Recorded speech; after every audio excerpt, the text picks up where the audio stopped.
ଝାମୁଯାତ୍ରା ପାଇଁ ପାଣିତୋଳା ଆରମ୍ଭ। ସ୍ଥାନ ବାଲିପାଟଣା। ପ୍ରସିଦ୍ଧ ଝାମୁଯାତ୍ରା ପାଇଁ ଆଜି ଚଳଚଞ୍ଚଳ ହୋଇପଡ଼ିଛି ପୁରପଲ୍ଲୀ। ଖୋର୍ଦ୍ଧା ଜିଲ୍ଲା ବାଲିପାଟଣା ବ୍ଲକ ଅଧୀନ ନିଳସ ବଡ଼ପୋଖରୀ ସାହିରେ ଆଜି ପାଣିତୋଳା କାର୍ଯ୍ୟକ୍ରମ ବହୁ ଆଡ଼ମ୍ବର ସହିତ ପାଳନ ହୋଇଛି।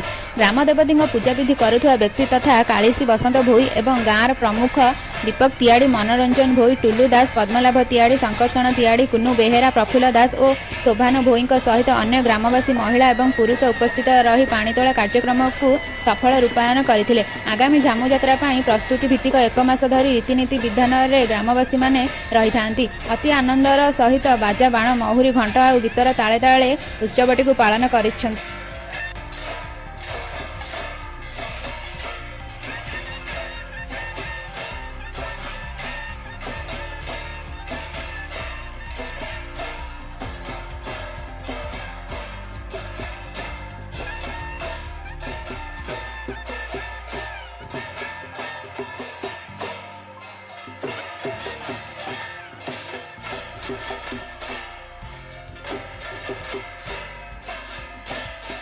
ବାଲିପାଟଣାରୁ ତ୍ରିନାଥ ଚନ୍ଦ୍ର ସାହୁଙ୍କ ରିପୋର୍ଟ, MK ନ୍ୟୁଜ୍ ଲାଇଭ୍।